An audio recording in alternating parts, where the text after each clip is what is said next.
मेघालय के खूबसूरत वादियां। बिल्कुल अक्सर लोग हनीमून के लिए जाते हैं, जी। पर इंदौर के एक नए नवेले जोड़े सोनम और राजा रघुवंशी के लिए यही खूबसूरत जगह एक भयानक सपने जैसी बन गई। जी उनकी कहानी मतलब ये मामला सामने आया 23 मई 2025 को, जी। जब नोंग्या ट्रैक से वो लौट रहे थे। हाँ, और उन्हें आखिरी बार किसी टूरिस्ट के 360 डिग्री कैमरा में देखा गया था। और उसके ठीक बाद उसके फौरन बाद ही दोनों के फोन बंद हो गए, स्विच्ड ऑफ। ओ, तो इंदौर में घर वाले परेशान हुए होंगे। जी हाँ, बिल्कुल।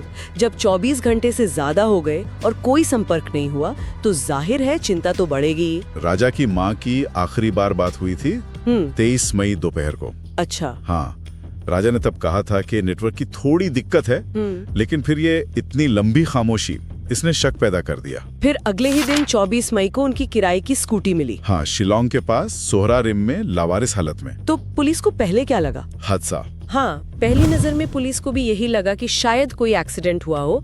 कुछ टाइम पहले एक हंगेरियन टूरिस्ट थे पुष्कर जोल्ट, उनके साथ भी कुछ ऐसा ही हुआ था। लेकिन जब राजा का भाई विपिन और सोनम का भाई गोविंद शिलोंग पहुंचे। अच्छा, परिवार वाले पहुंच गए थे? जी, और उन्होंने गुमशुदगी की रिपोर्ट लिखवाई, तब जाके जांच ने थोड़ी रफ्तार पकड़ी। और वो इलाका तो काफी मुश्किल है शायद, घने जंगल, पहाड़। बहुत मुश्किल, तलाश आसान बिल्कुल नहीं थी, ऊपर से मौसम भी खराब।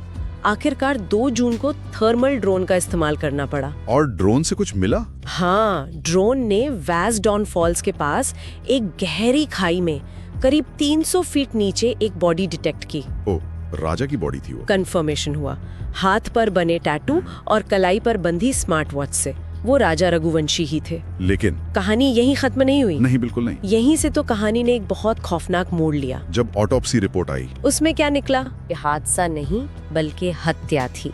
मर्डर। हत्या। कैसे? राजा के सर पर किसी तेज धार वाले हथियार से, शायद वो जो स्थानीय डाओ होता है ना, मशेटी जैसा, हाँ। उससे कई वार किए गए थे। बाप रे, इसने तो सब कुछ बदल दिया होगा। बिल्कुल, पूरा केस पलट गया। अब सबसे बड़ा सवाल ये था, अगर राजा की हत्या हुई है तो सोनम कहाँ है? हाँ, सोनम का क्या हुआ? क्या उसका अपहरण हुआ? मीडिया में तो ह्यूमन ट्रैफिकिंग तक की बातें चलने लगी थी। मेघालय पुलिस पर बहुत ज्यादा प्रेशर था। लेकिन फिर देखिए, 9 जून की रात को एक और बड़ा ड्रामा हुआ। सोनम अचानक मिली। कहाँ मिली? उत्तर प्रदेश में, गाजीपुर के पास, बनारस के नजदीक एक ढाबे पर। बदहवास हालत में थी वो। अच्छा। उसने क्या बताया? उसने ढाबे वाले को बताया कि लुटेरों ने उन पर हमला किया, राजा को मार डाला और उसे कोई नशीला इंजेक्शन देकर कहीं फेंक दिया। उसने अपने भाई को फोन करके भी यही कहानी बताई। तो लगा कि चलो पीड़ित मिल गई, एक भयानक हादसे से बच निकली। हाँ, शुरू में ऐसा ही लगा, पर चंद घंटों में ही एक और चौंकाने वाली खबर आ गई। क्या? पुलिस ने सोनम को गिरफ्तार कर लिया। गिरफ्तार मतलब पीड़ित से आरोपी? जी हाँ, वो पीड़ित से सीधे आरोपी बन गए और यहीं से ये पूरी साजिश की परतें एक एक करके खुलने लगी। अच्छा, तो क्या पता चला जांच में?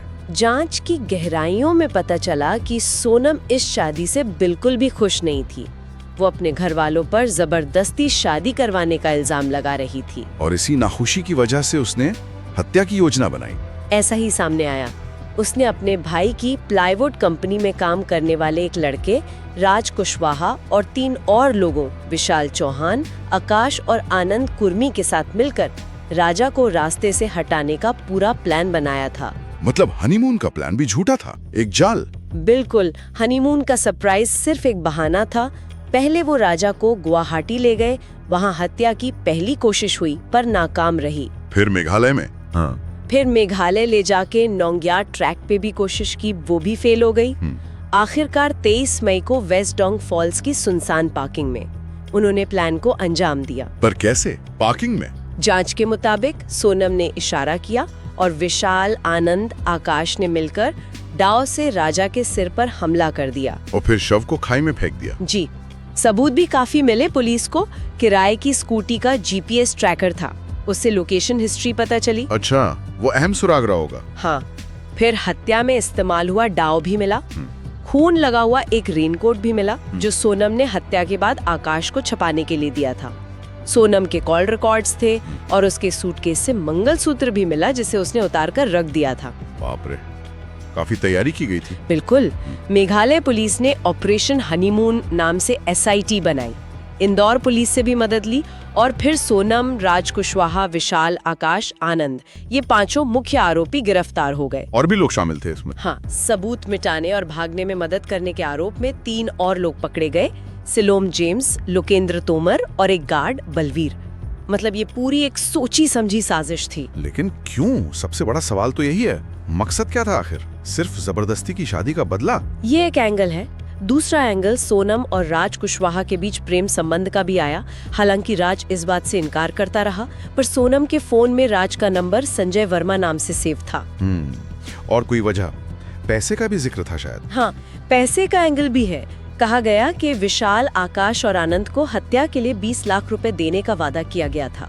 20 लाख? जी, यहाँ तक कि एक ज्योतिषी ने किसी मिस्ट्री गर्ल और समलैंगिक संबंध की भी बात उठाई थी, लेकिन पुलिस के मुताबिक मकसद अभी 100% साफ नहीं है। तो पुलिस किस एंगल पर फोकस कर रही है? फिलहाल वो सोनम और राज के रिश्ते और शायद साथ में कोई बिजनेस करने की उनकी इच्छा को ही मुख्य एंगल मानकर चल रही है। शादी के सिर्फ 2 हफ्ते, हनीमून, और उसके पीछे इतनी नफरत, इतनी बड़ी साजिश, हत्या, सोचना भी अजीब लगता है। वाकई 7 जन्मों के वादे और चंद दिनों में ही खून से लिखा गया ऐसा अंत। इसके पीछे की असली वजह क्या थी? कौन सी नफरत इतनी गहरी थी? शायद इसका पूरा सच सामने आना अभी बाकी है। हाँ, ये सोचने पर मजबूर करता है कि रिश्तों की जो सतह हमें दिखती है, उसके नीचे न जाने कितने राज और कितनी गहराइयां छुपी हो सकती हैं। तो दोस्तों, अगर आपको हमारी वीडियो पसंद आई हो तो प्लीज इस वीडियो को लाइक करें और इसे अपने दोस्तों और परिवारजनों के साथ शेयर करें, ताकि वो भी इससे रूबरू हो सके और उन्हें भी सच्चाई का पता लग सके। धन्यवाद।